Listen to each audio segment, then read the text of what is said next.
Hello Aries, it's Maggie the Irish Gypsy here with your November 2025 mid-month general reading. We're looking at the second half of November. Thank you so much for being here.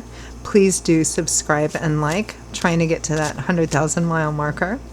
If you know any of your other sign placements, Sun, Moon, Rising, Venus, watch those videos as well for additional perspective and insight. If something really resonates and hits home with you and you'd like to explore how it plays out or what it means in your own personal life or situation, or you just like the reading style, if you're interested in a personal reading with me for yourself or perhaps as a gift for someone else, you can email me for more information, Maggie1McGuire@gmail.com. You can click on the description of this video below to see that contact information as well. I can usually get back to you within a day. I cover all areas of life: love and romance, relationship compatibility, career, work, money, investment, 6 and 12-month overviews, different types, costs, lengths, spreads. There's something for everyone in there. And I'm also quite diligent about timely scheduling of personal readings. So if you're interested, email me. We are entering the holiday season and they do make wonderful gifts. For those of you who will be celebrating Thanksgiving during this time period, I hope you have a lovely, wonderful holiday. Okay, Aries, let's see what the second half of November looks like for you. We have the Queen of Wands, Leo, Aries, Sagittarius energy, Sun, Moon, Rising, or Venus sign, showing up as a queen, but this is a general reading, so it could be male as well. The Queen of Fire. This might be somebody that's significant or relevant to you during this time period, or it could be the energies that you're taking on during this time period. You are a fire sign as well, so this likely represents you, but it could also represent, somebody else who's a fire sign or manifests like a fire sign that's significant to you. A leader, a go-getter, energetic, active, a problem solver, very charismatic. If the artwork on this card isn't any indication, might be somebody who's easy on the eyes. Okay. Also someone who's not afraid of challenges. We also have the Seven of Coins or Pentacles, the Seven of Earth. This is kind of taking inventory, taking a look at what you have invested in something. What do you have to show for it? Have your efforts been justified? Are you content with leaving things the way they are? Can you leave things the way they are? If not, do you want to grow this more? And if so, how would you do that? Or should you just take what you can and move on?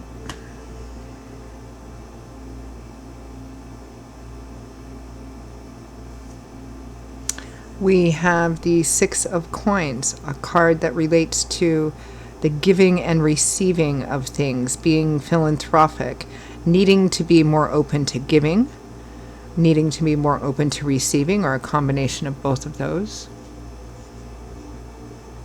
It can sometimes represent being a bit breadcrumbing in the way that you give or that somebody else gives.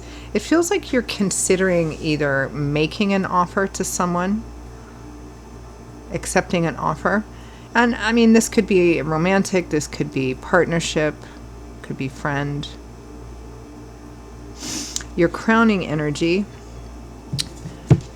your overall focus and theme for the second half of November, Aries, is the Four of Swords. So this is a card about taking a step back, perhaps rest, renewal, recuperation, recovery, getting a different perspective. There's a lot of energy here around taking a pause and thinking about either what your resources are and what you might have to give or invest in a situation, what you might have to offer. I mean, fundamentally, this is a general reading, so the little details and specifics will vary. The intensity may vary, but the fundamental foundational energy remains the same. There's a sense here of looking at what you have invested in something, looking at your resources, and contemplating an offer or making an offer or opportunity perhaps to give something to someone or to partner with someone, or something that combines the two. And again, this could be in personal relationship, it could be in professional relationship as well. You may simply be thinking about whether or not to, well, let's pull the curtain back a bit and clarify. So let's take a look at this Four of Swords, your crowning energy here.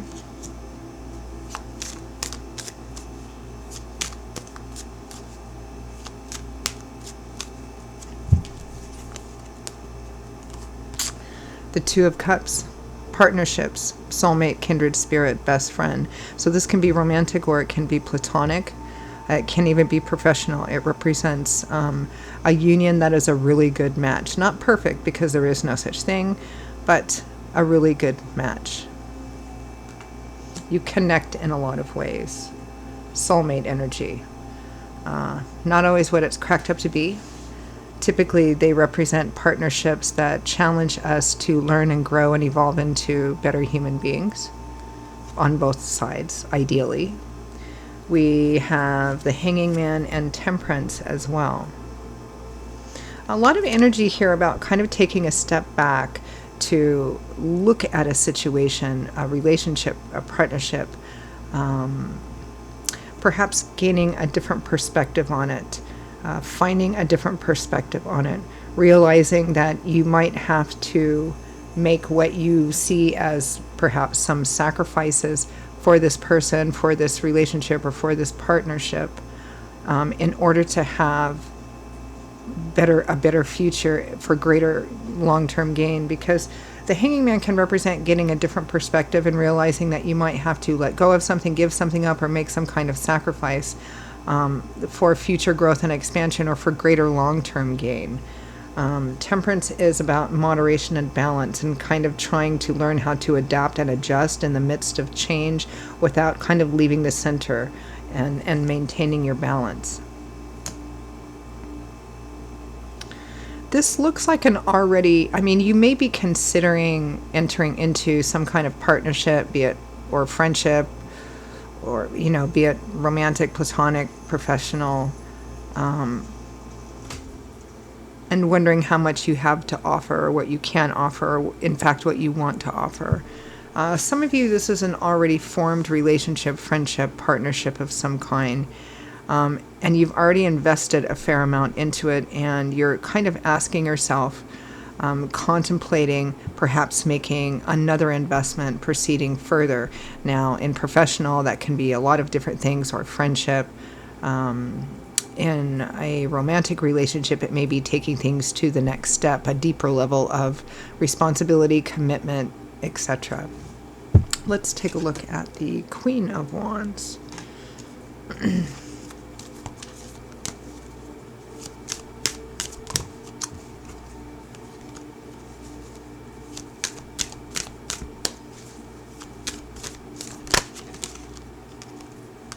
Okay, a card just kind of jumped out of the deck, the Ten of Cups, the happy home, home and family, marriage, children.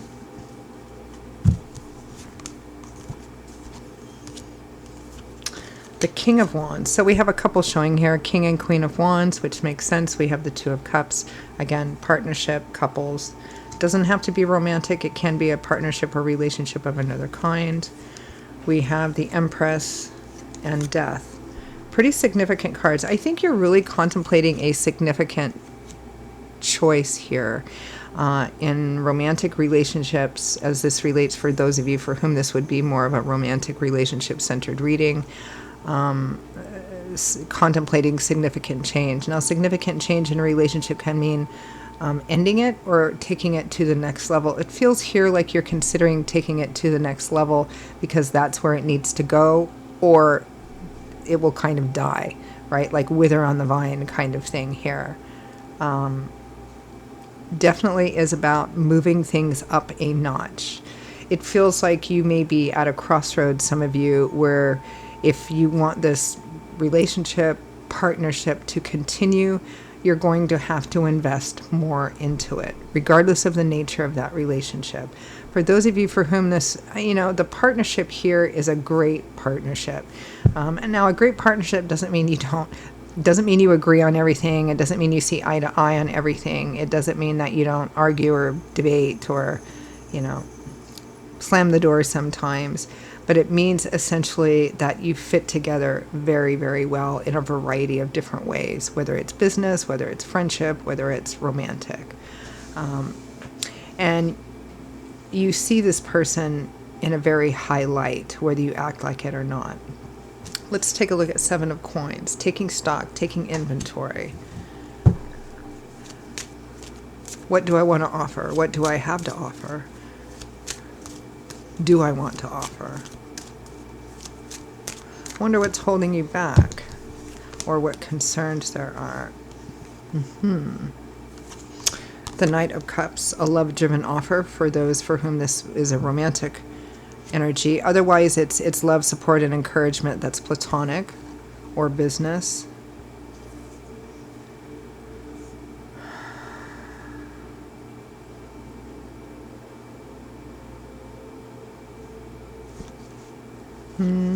The Hermit and the 9 of Pentacles.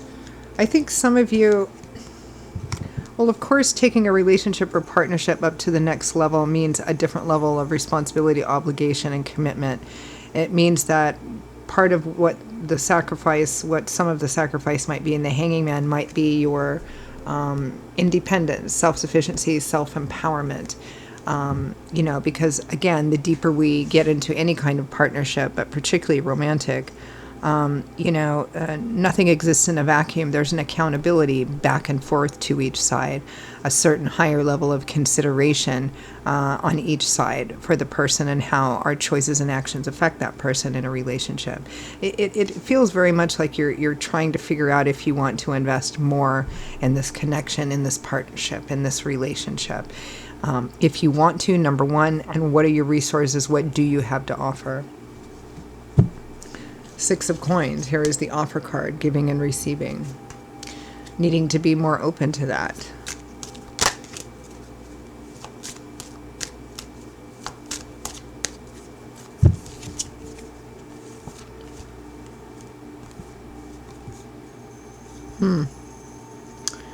Nine of Swords, 5 of Cups, 7 of Cups. It's a balancing act here. I think there's a lot of stress, anxiety, fear, and worry about if you move forward with this thing, if you will regret it. I feel like a lot of you have some, pain, disappointment, betrayal, something like that from the past partnership, past relationship. And you're very much concerned that you might make the same mistake again, or that it might turn out the same way again.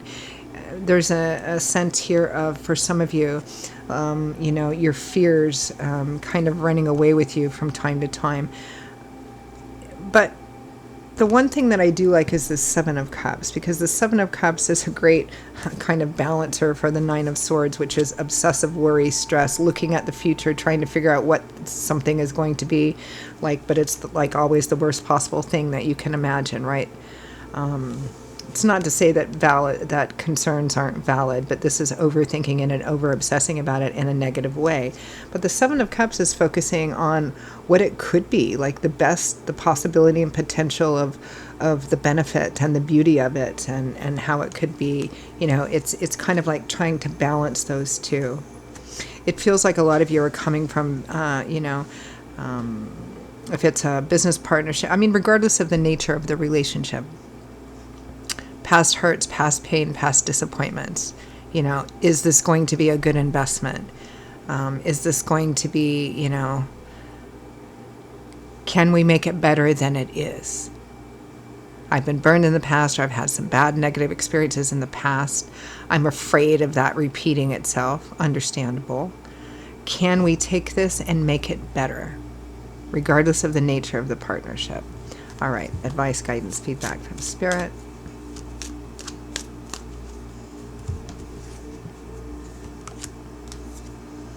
Four of Wands and the Magician. Spirit says, do it. You've got this. You can do this. The Four of Wands is our it's another one of our kind of happy home cards. It speaks of community, our shared humanity, the importance of the relationships we have.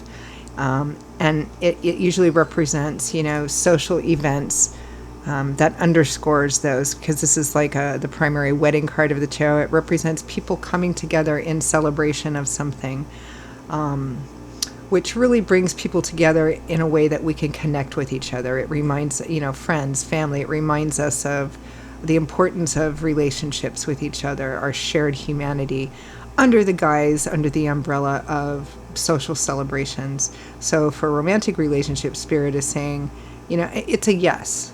I know that you have fears and concerns, but Spirit is advocating for you to take this to the next level. And the Magician says you have everything that you need in order to manifest what you want out of this, to make of it the best that you can. Because the Magician is about manifesting the things that you want into physical reality through the experience, knowledge, wisdom, tools, and personal power that you have gained through your life already. So very strong yes. 6 of Cups, 6 of Swords, 3 of Swords. Sorry, did I say that right? 3 of Swords, 6 of Cups, 6 of Swords. Leave your past pain where it belongs, in the past, because that's where it is. Stop dragging it around with you. It's healing. And Ace of Wands, new beginnings, exciting new beginnings. I mean, it's a green light to go ahead. Free will, free agency. You can always choose no. Spirit is advocating for yes. So I think I'll leave it there. Those are your messages, Aries, for the second half of November 2025. And for those of you for whom it hit home and resonated, I hope it was helpful and useful.